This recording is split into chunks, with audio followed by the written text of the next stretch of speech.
these guidelines are not available yet. God knows I'm working on it, but we're getting there. So let me just tell you a little bit about them. Having said that, I can get everybody here a copy if they really want one. That may be the wrong arrow. How about that one? Nice. Oh, so first I have to disclose my, come on in. First I have to disclose. So this is me. These are the companies that have given me some money over the course of the years. And the primary mitigator of potential bias is that I'm a decent human being who can't be bought by these people, but they don't give you that as an option to say that. So I'll just say that there was no farmer involvement in the guidelines either. But, you know, anyway, we can talk about that. It's Friday, right? We can go for a drink after? Excellent. Okay. So, why men's health guidelines? So I'm going to tell you a couple stories that may resonate with you. So once upon a time, a long time ago, I was sitting in my office, and this fella, and I had with me a very lovely fourth-year medical student from the University of Toronto. And this fella came to see me with his new wife. And he came to see me from Guelph. Now my office is at Bathurst College. I don't know the exact number because I haven't done the research, but my sense is you had to drive by a fair number of doctors' offices to get to my office from Guelph. So the question is, why me? So he's there with his new wife. He was in his early 70s. She was quite a bit younger, in her 40s, but they were a lovely couple, and he couldn't find anything in Guelph who could actually test his testosterone levels. Forget treat them. He couldn't find anybody that would test them. So he found me on the internet and got past all the negative reviews and decided to come and see me. So as it happens, as luck would have it, this young woman is sitting there, and I said to her, tell me something, you're just about finished medical school. How many hours have you spent learning about men's health during the course of these 4 years of yours? And the answer, of course, was 0. And I can say that in several different languages. So anyway, so that was one thing, thinking to myself. So then I went, and then some of you may remember this. For a few years, Elsevier, or Elsevier, depending on how you pronounce it, used to put out this compendium of guidelines. Does anybody remember those books? Okay, so I was the editor of those for a couple of years, or the co-editor anyway. And the first year and there were 32 tabs of different, so what we would do is I learned a new word, it's called excerpting. So what you do is you go to these guidelines, take out the highlights, and then put them in this book, and then you guys got them, which was a great, great program. So the first year we did it, there was nothing on men's health. And the second year we did it, I sort of coerced them into doing a tab on what we called in those days andropause. We don't call it that anymore, but we can talk more about that after. And lo and behold, of the 32 topics that were covered, when they put it online and got feedback, the second most interest was in that tab after congestive heart failure. So clearly, there was an appetite. The other thing that's happened is that we started coming up with these guidelines, and my confidence that this was the right thing to do has been reinforced because, and this is clearly not because of me, the fact is that I've done a bunch of, anybody been to any of the main Pro-C sessions we've done on these at Family Medicine Forum or Primary Care Today? Anyway, done about 10 of them, oversubscribed every time. They put me down for an extra hour last year at the Family Medicine Forum at the Toronto Convention Center. They put me in room 417B. I showed up 417B. How many people possibly be there? There was about 300. So I had 1,200. I showed up at the Skyline Hotel one day to talk to some nurse practitioners. There were 1,200 people there. So clearly there's significant appetite. People want this information. They're dying for it. They just don't have any place to get it. So that was the idea. So who did I team up with? I went to, so in one of my other roles is I'm the president of the Canadian Society for the Study of Aging Males. And I went to my friend John Pila, whose name was on the first cover. And so John Pila is the guy who is the founder and the primary driving force behind those orange-covered guidelines. People here use them, probably anti-infective ones, right? When he walks into a room full of nurse practitioners, it's like if Mick Jagger was there, nobody would even know who he was, okay? It was like, wow, you're John. Anyway, they think that's the Bible, which is great, because it's a great, great book, and I'm one of the authors of it, and I'm really proud of that one. Anyway, so we put it together, and I went to him, and I said, John, we have to do a men's health guidelines. So that process started years ago. So, what about them? So this is what one of the pages looks like, and if it's not I hope you can see it, but it looks very much like the orange page, like the orange book, okay? So bottom line is that we have a topic, we have the drugs that are available, and then notes below describing. So it's not quite a textbook, but it's more than just a CPS in effect, right? The drug, now as you can see, and this is part of the reason why I didn't have any other mitigating, what are my mitigators? There's no pharma involvement in this, just is what it is. And the drugs are not, we're not using this for, oh, there's a name for it. When you decide what you're going to pay for a drug based on what it costs, right? I'll think of it. Anyway, bottom line is that the drugs are listed by cost, but not with any preference. They're in first line and second line. So that's the prostatitis one, and this will give you a sense of what the book looks like. Oh, this is about the original impetus that's from me. We also talked about that. So this is a very, very, very fancy expression, the modified Delphi approach. Everybody remembers the oracle at Delphi. A very famous guy way, way back in the day. Probably learned that in grade 9 classics. But what the modified Delphi approach means, and why this is such an incredibly valuable thing, is that the way it is, we get the panel together, John goes through every single piece of evidence in the world and distills it down into details that are digestible. Then all that information goes out to all the reviewers. But here's the best part. The reviewers comment, and they send the comments back, but they're blinded. And then those comments go back out to the reviewers, blinded, and then they comment on the comments. And this continues in iteration after iteration, and what it does is it makes sure that no one person can drive the bus. Okay? So it's an incredibly efficient way of doing these things and making sure that there's no bias from any source whatsoever, because I'm sure it's happened to you where you've been to meetings and there's one person that speaks a little louder than everybody else and ultimately their agenda gets fulfilled. This can't happen with this. I don't know anything about that, by the way. So the other thing that's key, right, or keys are, Joel actually was one of the reviewers. I think we sent him a copy. We went to people that actually work for a living. We went to people that actually see patients on a regular basis, and we made sure that we didn't just have specialists and we didn't have just GPs. And the beauty of it is, to my degree, is we basically went and found the best people in Canada, but we also found the best people around the world, which was really, really, really rewarding that they were interested in helping. Not to mention, we have nurse practitioners and pharmacists and so on, and the formatting is a 10-second rule. The people that are familiar with the Orange Book knows it literally takes you 10 seconds to find what you're looking for, because if it's going to take more than that, you're not going to use it anyway. This is the table of contents. And these are the things that we've identified as the things that have enough specificity to men that they were worth teasing out. Okay?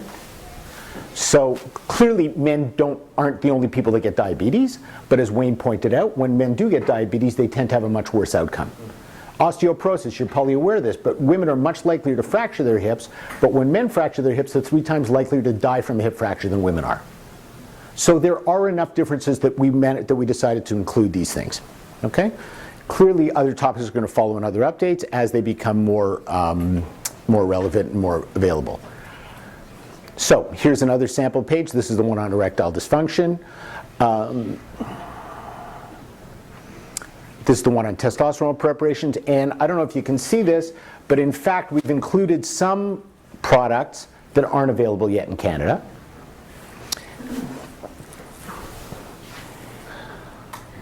Here's one on BPH. And again, you can see that this one is a little bit more like a primer on managing what we used to call BPH, but now we call LUTs, but whatever it is, than just a list of medications.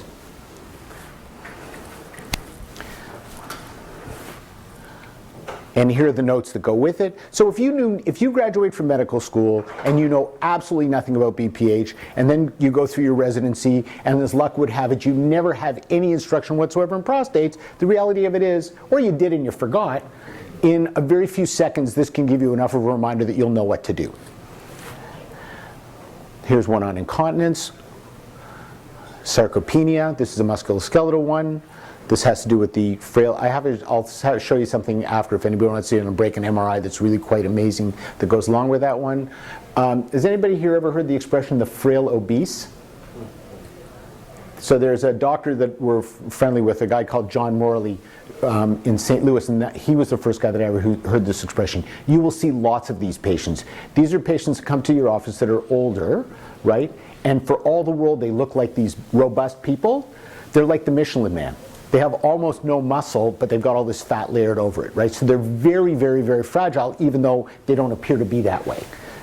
And sarcopenia, which is the muscle loss that you see with aging in men, with testosterone deficiency, among other things, is something that's really important to be aware of. Okay, so then there's some appendices that come with it. The Adams score, which John Morley absolutely happens to be the author of, IPSS, the SHIM. Do people use these do you use these scores in your office sometimes? Okay, great. Physical, and this is a really, really important one, I think. So the Physical Activity Guide Nutrition. All these patients, what happens when a patient comes in and says, okay, doc, I'm ready to work out, what should I do? I can't afford $80 an hour for a personal trainer. Tell me how I should work out. Not everybody exercises. You won't necessarily know that. I heard about this great new diet. Tell me about the Mediterranean diet. What's on that? Okay? Be nice to have that at your fingertips, no? I always freak out when I see these commercials on the U.S. morning shows, right? Call your doctor. Ask your doctor. Could somebody please tell me what the answer is before the patients start calling? And, that's great. I haven't got a clue. But anyway, and then there's the phytonutrients, which is what the sort of thing we use for supplements, which are a whole other story. And patients will come in, so you get the opposite, right? Like, as Wayne pointed out, right? You got the people that the heads in their hands, but then the other people that are like come in and they're trying to do everything to get better, right? So they bring in a bag from GNC with about $4,000 worth of stuff in it. Is this good for me?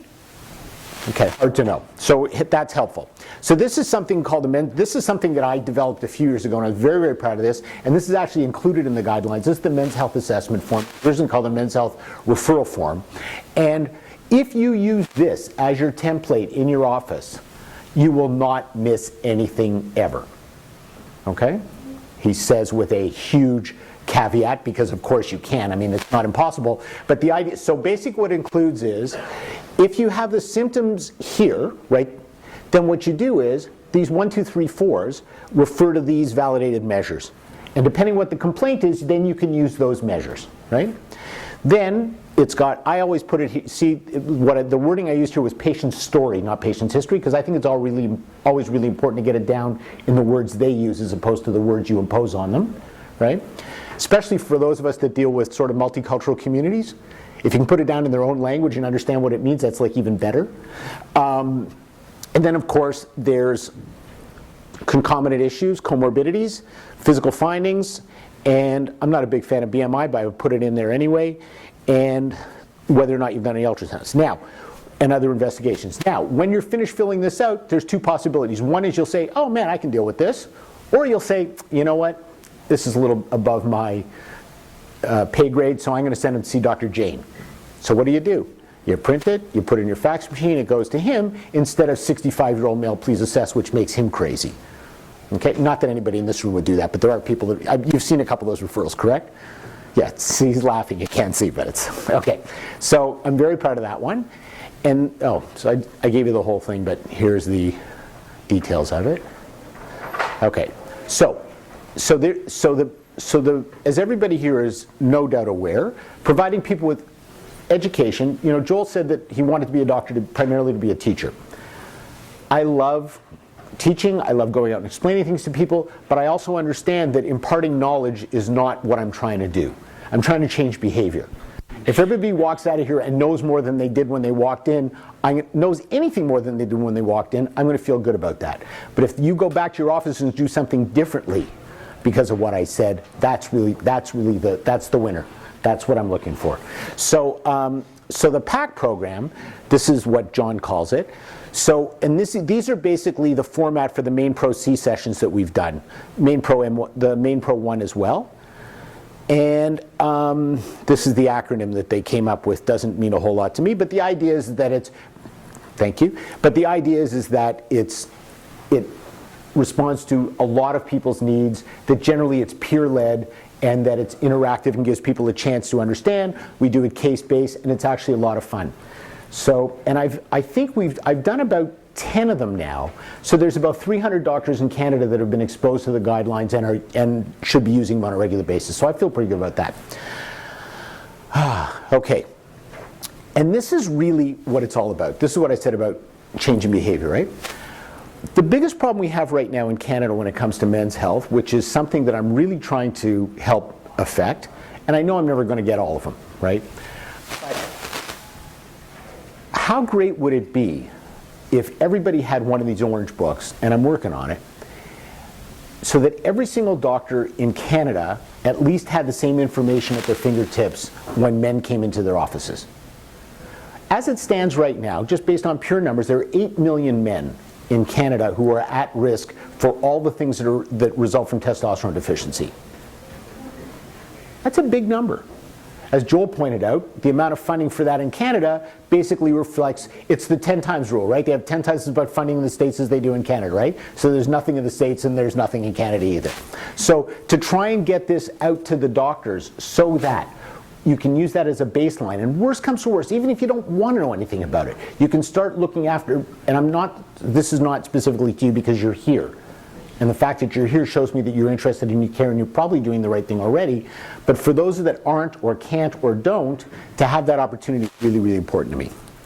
Again, so we've got the peer-reviewed thing, lessons learned. This is what we know, is that if we give primary care docs something that's relevant, when you learn to, sometimes everybody wants to go to a CME and get a pearl, right? Well, where do pearls come from? Anybody? Anybody? Bueller? Come on. Oysters, right? Okay. Oysters are pretty yummy, right? You don't have to get a pearl every time for an oyster to be good, right? So the fact is that if you go out and have oysters, right, and all you do is confirm that you like oysters, there's value in that. If you get a pearl, that's gravy. Okay? So the fact is that I find this a lot from me, that when I go to educational events, if all I've had done is confirm what I already was doing, I consider that to be great value. Okay? So that's not a bad thing. So that's what we're trying to do. Here's how it works. It's sort of this bottom-up thing. These are the people that have been involved. Some of these organizations I'm involved with, plus or minus. Then we have the guideline development. We talked about that. And then hopefully positive patient health outcomes. And that's the whole thing of what it is.